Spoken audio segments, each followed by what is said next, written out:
ನಮ್ಮ ಹಿಂದೂ ಧರ್ಮದ ರಕ್ಷಣೆಗಾಗಿ ನಮ್ಮ ಶ್ರದ್ಧಾ ಕೇಂದ್ರಗಳ ಮೇಲೆ ಯಾವುದೇ ಥರದ ಕಳಂಕ ಬರೋದಕ್ಕೆ ನಾವು ಬಿಡೋದಿಲ್ಲ ಅನ್ನುವಂಥ ಕಾರಣಕ್ಕಾಗಿ ಸಿಲಿಕಾನ್ ಸಿಟಿ ಬೆಂಗಳೂರಿನಲ್ಲಿ ಧರ್ಮ ಸಂರಕ್ಷಣಾ ಸಮಾವೇಶವನ್ನು ಹಮ್ಮಿಕೊಂಡಿದ್ದಾರೆ. ಬೆಂಗಳೂರಿನಲ್ಲಿ ಧರ್ಮ ಸಂರಕ್ಷಣಾ ಸಮಾವೇಶದಲ್ಲಿ ಚಕ್ರವರ್ತಿ ಸೂಲಿಬೆಲೆ, ವಸಂತ್ ಗಿಳಿಯಾರ್, ವಚನಾನಂದ ಸ್ವಾಮೀಜಿ ಸೇರಿ ಹಲವರು ಭಾಗಿಯಾಗಿದ್ದಾರೆ. ಫ್ರೀಡಂ ಪಾರ್ಕ್ನಲ್ಲಿ ಧರ್ಮ ಸಂರಕ್ಷಣಾ ಸಮಾವೇಶ.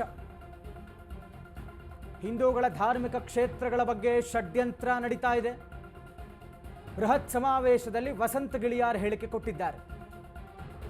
ಶಬರಿಮಲೆ ಈಶಾ ಫೌಂಡೇಶನ್ ಟಾರ್ಗೆಟ್ ಆಯಿತು, ನಾವು ಸುಮ್ಮನೆ ಇದ್ರೆ ನಾಳೆ ಶೃಂಗೇರಿಗೂ ಬರ್ತಾರೆ, ನಾವೆಲ್ಲರೂ ಸೌಜನ್ಯ ಪರವಾಗಿಯೇ ಇದ್ದೇವೆ, ಹೋರಾಟದ ಹೆಸರಲ್ಲಿ ನಿಂದನೆ ಸರಿಯಲ್ಲ ಅಂತ ವಸಂತ್ ಗಿಳಿಯಾರ್ ಹೇಳಿದ್ದಾರೆ. ಕೆಲಸ ಮಾಡಕ್ಕೆ ಶುರು ಮಾಡಿಬಿಟ್ಟು ಆ ಕಿಡಿ ಬೆಂಕಿ ಆಗ್ಲಿಕ್ಕೆ ಶುರು ಆಯಿತು. ನೋಡ್ತಾ ನೋಡ್ತಾ ಒಂದು ಸ್ವಲ್ಪ ಕೆಟ್ಟ ಬುದ್ಧಿ ಬಂತು. ಬರೇ ಬಾಳೆಹಣ್ಣು ತಿನ್ಕೊಂಡಿದ್ದಿದ್ರೆ ನಡೀತಿತ್ತು ಆ ಮರಕಟ್ಟಗಳಿಗೆ. ಅವುಗಳು ಏನು ಮಾಡಿದ್ವು ಅಂತ ಭಕ್ತರು ಕೇವಲ ಬಾಳೆಹಣ್ಣು ತರ್ತಿರಲಿಲ್ಲ, ದೇವರಿಗೆ ಹೋಗ್ಬೇಕಾದ್ರೆ ಧರ್ಮಸ್ಥಳದಲ್ಲಿ ಸಾವಿರ ಜನ ಭಕ್ತರು ಬಾಳೆಹಣ್ಣು ತೆಂಗಿನಕಾಯಿಗಳನ್ನ ತಂದು ಪೂಜೆ ಮಾಡಿಸ್ತಾ ಇದ್ರು.